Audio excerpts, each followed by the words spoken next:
All right, I'm going to start on screen share so you can see what I'm referring to with this article, newsletter, depending on where you're reading it. It's a response to a post from Will. He posted this question. I put a response, and then Aaron asked if I could record a video. I recorded a short video, but then I put some notes on paper, and I'm like, this requires a little bit more of a discussion. The question he proposed was, is it possible to grow your company with a 100% partner-led approach? I rephrase that because I think this is a little bit too restrictive and too vague. Grow your company, what does that mean? 100% partner-led? Of course it is. You know, you can grow any company using a variety of strategies, but are you growing from 0 to 1 or 0 to 100? What is growth? So I said, which of the blank-led growth strategies would or could grow a SaaS company the largest, make it the biggest company if it was the exclusive strategy? Of course, we all know in reality, you need a combination of things. There's no one thing can do everything and get you exactly as far as you want to go, if you want to go big. So let's answer this question.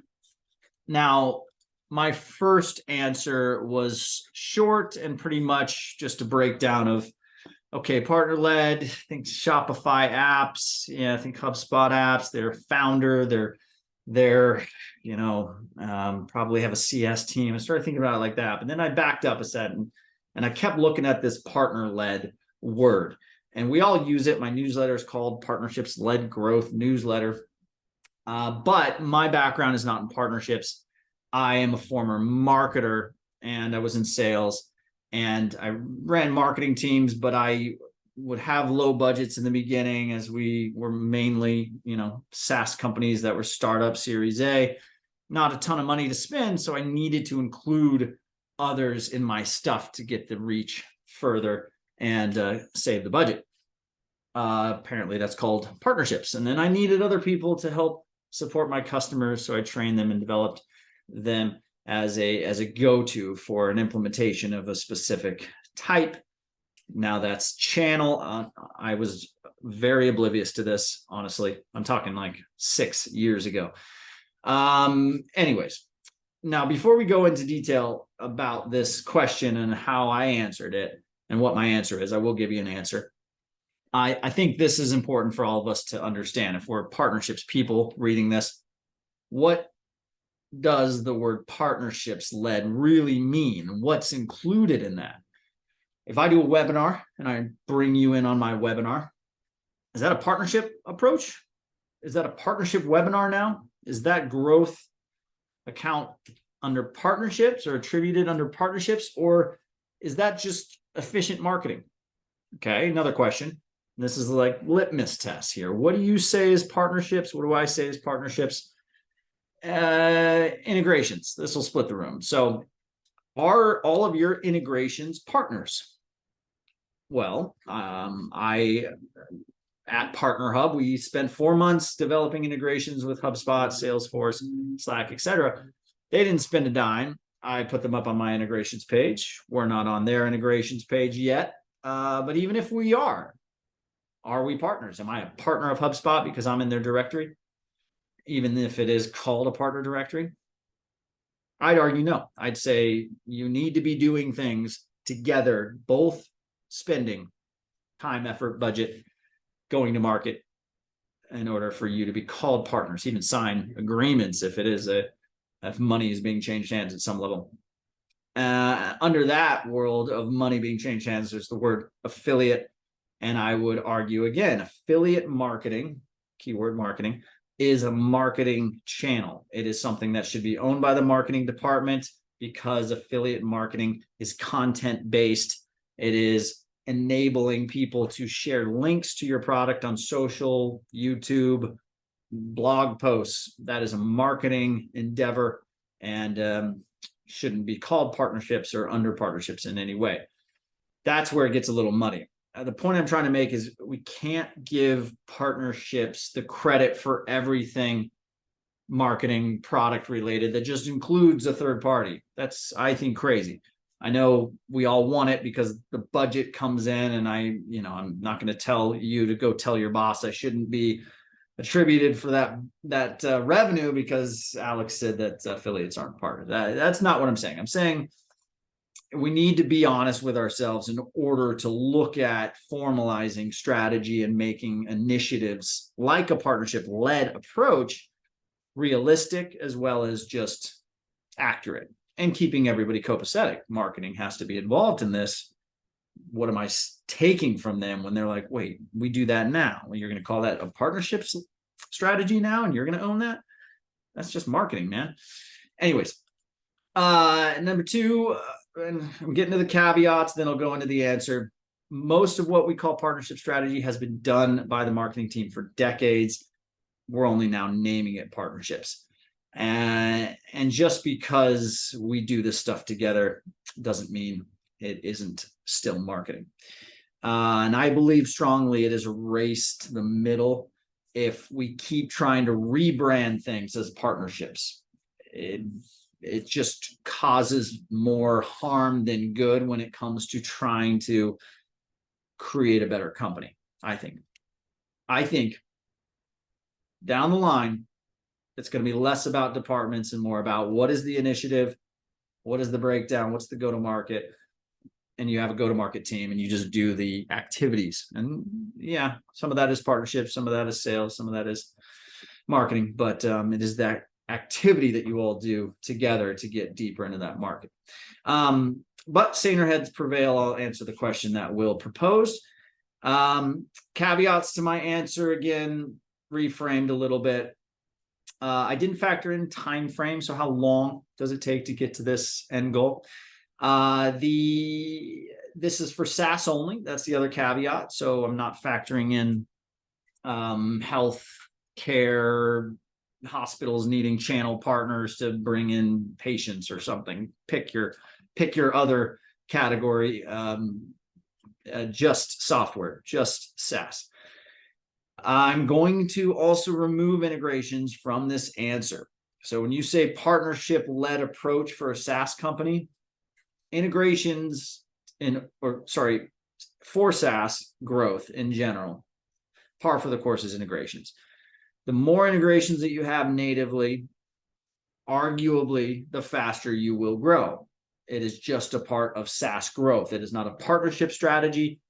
It is more a product strategy than a partnership strategy.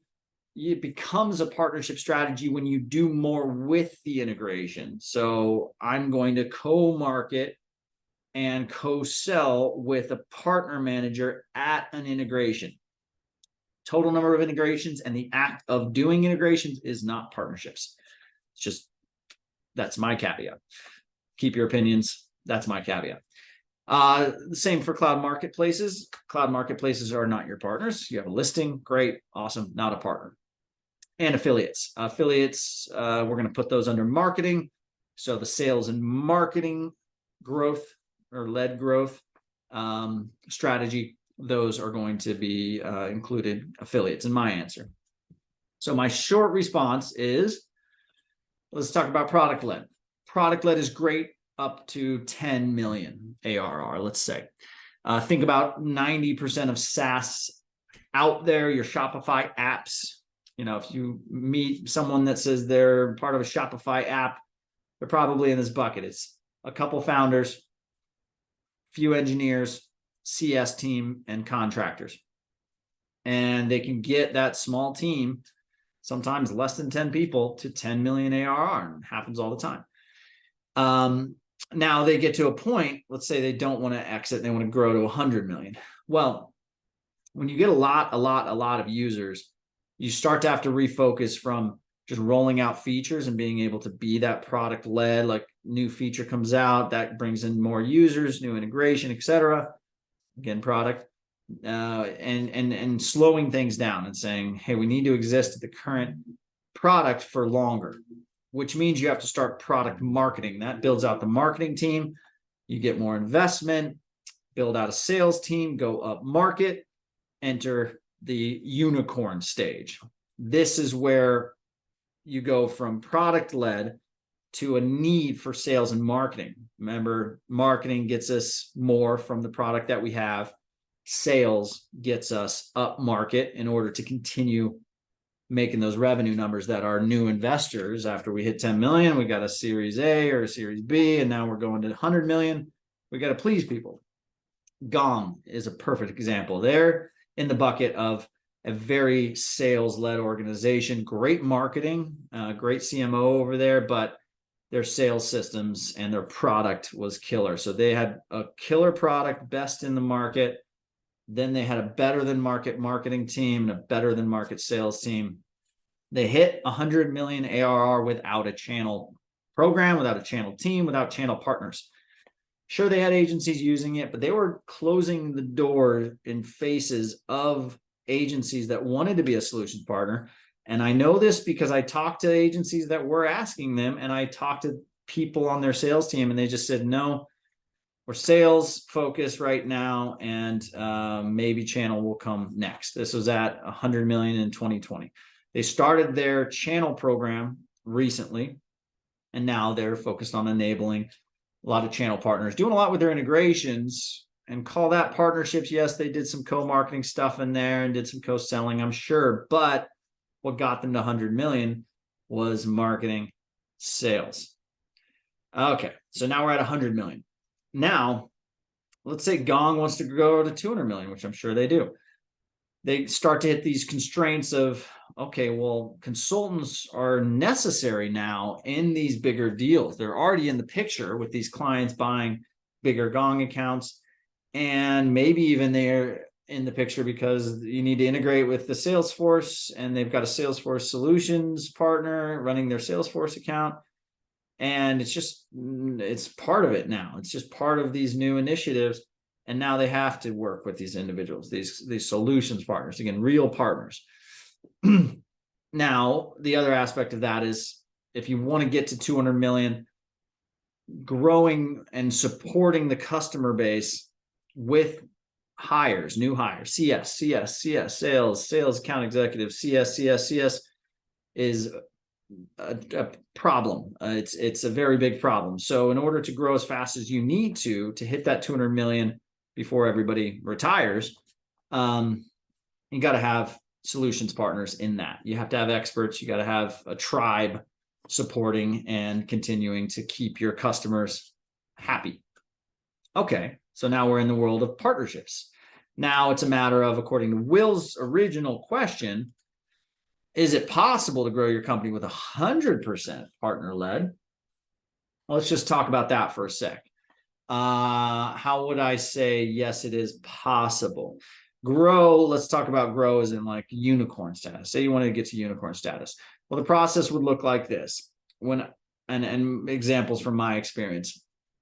Okay, well, sales aren't sales. Sales become biz dev. Biz dev becomes, okay, well, how do I enter large groups with my product efficiently with as few as staff as possible and get them to sell it for me? That becomes really strategic business development, making sure C-suite's at the table to make deals happen, and then wrap that around a couple of contracts and make other associations or groups or whoever make that available to them. Okay, well, now you have a partnership strategy early on.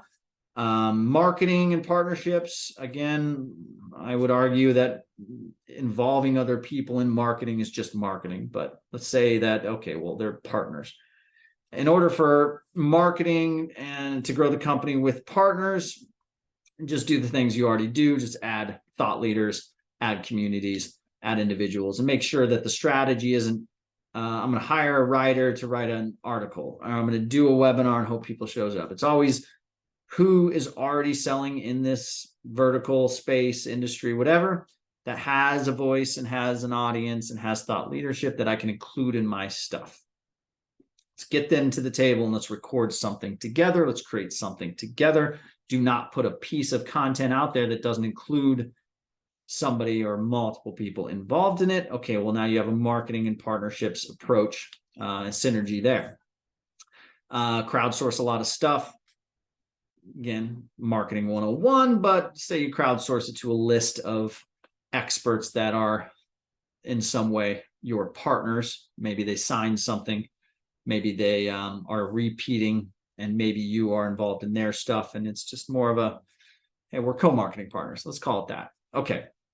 And then sales starts within the organizations, and you want to infiltrate more, and you want to bring this organization and this organization together and sort of see if there's overlap and kind of get deeper in, as well as just ecosystems and kind of working your biz dev angle still. So you're still growing using co-selling and co-marketing. You're still working that.